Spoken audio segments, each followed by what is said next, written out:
ଯେତେବେଳେ ଜୀବନର ଚଲାପଥରେ ସବୁ ବାଟ ବନ୍ଦ ହୋଇଯାଏ, ସେତେବେଳେ ଭଗବାନ ନିଜେ ଗୋଟିଏ ନୂଆ ବାଟ ତିଆରି କରନ୍ତି।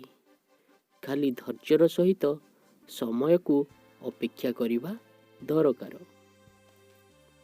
ସେଭଳି ସ୍ୱାମୀ ଯିଏ ସ୍ତ୍ରୀର ଦାୟିତ୍ୱ ନେଇ ପାରୁଥିବ, ଆଉ ସ୍ତ୍ରୀ ଯିଏ ସ୍ୱାମୀର ଭାବନାକୁ ବୁଝିପାରୁଥିବ, ତେବେ ତାକୁ ସୁଖୀ ଦମ୍ପତି କୁହାଯିବ। ଆଜିର ସମାଜରେ ଅତି ସରଳ ସାଦାସିଧା ହେଇ ଚଳିବା କଷ୍ଟକର। ସରଳତାର ସୁଯୋଗ ନେଇ ହଇରାଣ କରିପାରନ୍ତି। ଜଙ୍ଗଲକୁ ପଶି ଯେପରି ସମସ୍ତେ ସିଧା ସଳଖ ଗଛ କାଟିବାକୁ ଭଲ ପାଆନ୍ତି, ମାତ୍ର ମୋଟା ବଙ୍କା ଗଛ ପାଖକୁ ଯାଆନ୍ତି ନାହିଁ, ଠିକ୍ ସେହିପରି ସମାଜରେ ସରଳ ମଣିଷକୁ ସମସ୍ତେ ହଇରାଣ ହରକତ କରିବାକୁ ଚାହାନ୍ତି। ଏଣୁ ଅତ୍ୟନ୍ତ ସରଳ ହେବା ଅପେକ୍ଷା ପରିସ୍ଥିତି ଦେଖି ଯେସାକୁ ତେସା ନୀତି ଅବଲମ୍ବନ କରିବା ଆବଶ୍ୟକ। ଜୀବନରେ ଅଧିକ ଦୁଃଖ ମିଳୁଛି ବୋଲି କାହାକୁ ବି ଦୋଷ ଦେବା ଅନୁଚିତ, କିମ୍ବା ଅଧିକ ସୁଖ ମିଳୁଛି ବୋଲି ଗର୍ବ କରିବା ଉଚିତ ନୁହେଁ। କାରଣ ସୁଖ ଓ ଦୁଃଖ କେହି ଦେଇନଥାନ୍ତି, ବରଂ ମନୁଷ୍ୟ ନିଜ କର୍ମ ଅନୁସାରେ ତାହାର ଭୋଗ କରିଥାଏ। ସେ କିଛି ପାଇବାର ଅଛି ତ ଦେବା ଶିଖ, ଖୁସିରେ ରହିବାର ଅଛି ତ ଦୁଃଖ ଦୂର କରିବା ଶିଖ। ଯଦି ମରିବା ପରେ ଲୋକଙ୍କ ହୃଦୟରେ ରହିବାର ଅଛି ତ ପ୍ରେମରେ ଲୋକଙ୍କର ହୃଦୟ ଜିତିବା ଶିଖ। ଶରୀର ସୁନ୍ଦର ଥାଉ କି ନଥାଉ, ଶବ୍ଦ ଗୁଡ଼ିକ ସୁନ୍ଦର ହେବା ନିହାତି ଦରକାର।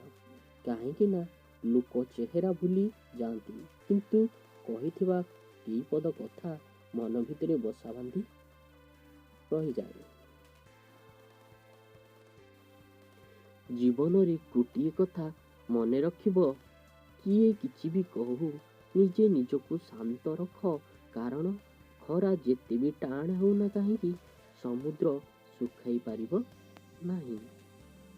ସେହିପରି ଜୀବନରେ ତିନୋଟି ଅମୂଲ୍ୟ ବାଣୀ, ଯିଏ ତୁମକୁ ସାହାଯ୍ୟ କରିଛି ତାକୁ କେବେ ବି ଭୁଲିବ ନାହିଁ। ଯିଏ ତୁମକୁ ଭଲ ପାଉଛି ତାକୁ କେବେ ବି ଘୃଣା କରିବ ନାହିଁ। ଯିଏ ତୁମକୁ ବିଶ୍ୱାସ କରୁଛି ତାକୁ କେବେ ବି ଧୋକା ଦେବ ନାହିଁ। କାହା ହୃଦୟକୁ ଏତେ ବି କଷ୍ଟ ଦିଅ ନାହିଁ ଯେମିତିକି ସିଏ ଭଗବାନଙ୍କ ସାମ୍ନାରେ ତୁମ ନାଁ ନେଇକି ନ କାନ୍ଦୁ। କାରଣ ତା ହୃଦୟକୁ କଷ୍ଟର ଅଭିଶାପରେ ତୁମେ କେବେ ବି ଶାନ୍ତିରେ ରହିପାରିବନି।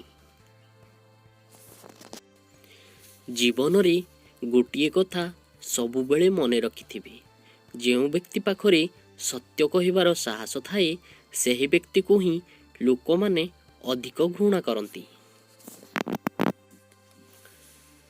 କ୍ଷୀର, ଦହି, ଛେନା, ଲହୁଣୀ ଓ ଘିଅ ଏ ସମସ୍ତେ ଗୋଟିଏ କୂଳରୁ ଜାତ ହେଇ ମଧ୍ୟ ସମସ୍ତଙ୍କର ସ୍ୱାଦ ଅଲଗା, କାର୍ଯ୍ୟ ଅଲଗା ଓ ମୂଲ୍ୟ ବି ଅଲଗା।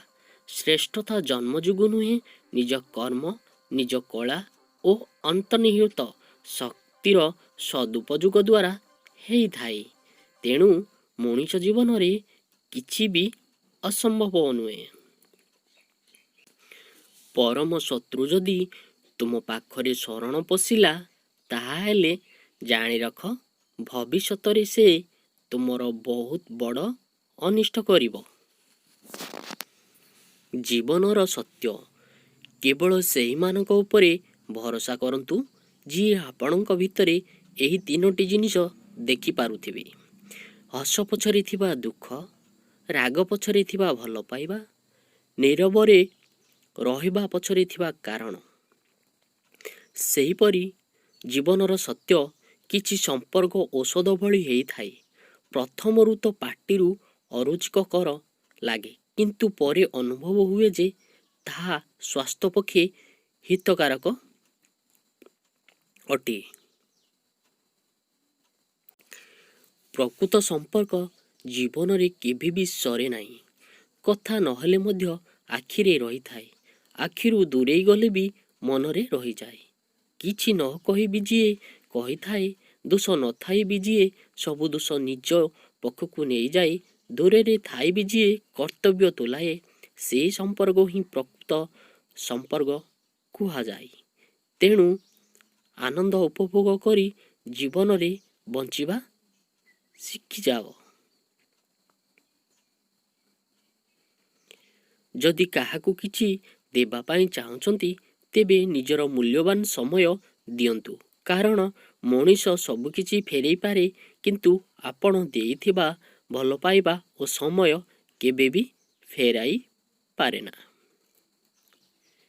ନିଜ ପିଲାଙ୍କୁ ପ୍ରଥମ 5 ବର୍ଷ ପର୍ଯ୍ୟନ୍ତ ବହୁତ ସ୍ନେହ କର। 6 ବର୍ଷରୁ 15 ବର୍ଷ ପର୍ଯ୍ୟନ୍ତ କଠୋର ଅନୁଶାସନ ଓ ସଂସ୍କାର ଦିଅ। 16 ବର୍ଷରୁ ତାଙ୍କର ସହିତ ମିତ୍ରତା କର। ଆପଣଙ୍କର ସନ୍ତାନ ହିଁ ଆପଣଙ୍କର ସବୁଠାରୁ ଭଲ ମିତ୍ର ଅଟେ। ମଣିଷର ହୃଦୟ ହିଁ ତାହାର ପ୍ରକୃତ ଦର୍ପଣ ଅଟେ।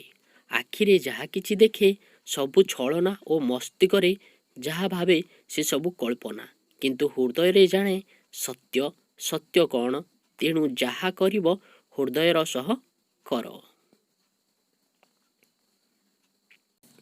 ମାନବର ଅର୍ଥ ମାନବିକତା, ଜୀବରେ ଦୟା, ନମ୍ରତା, ଶାନ୍ତ ସ୍ୱଭାବରେ କଥା କହିବା, ବିଶ୍ୱାସ, ଭଗବାନଙ୍କୁ ବିଶ୍ୱାସ କରିବା, ମାନବ ବା ମଣିଷ ପାଖରେ ରହିବା ଦରକାର। ଯେତେବେଳେ ଜୀବନର ଚଲାପଥରେ ସବୁ ବାଟ ବନ୍ଦ ହୋଇଯାଏ, ସେତେବେଳେ ଭଗବାନ ନିଜେ ଗୋଟିଏ ନୂଆ ବାଟ ତିଆରି କରନ୍ତି। ଖାଲି ଧୈର୍ଯ୍ୟ ସହିତ ସମୟକୁ ଅପେକ୍ଷା କରିବା ଦରକାର।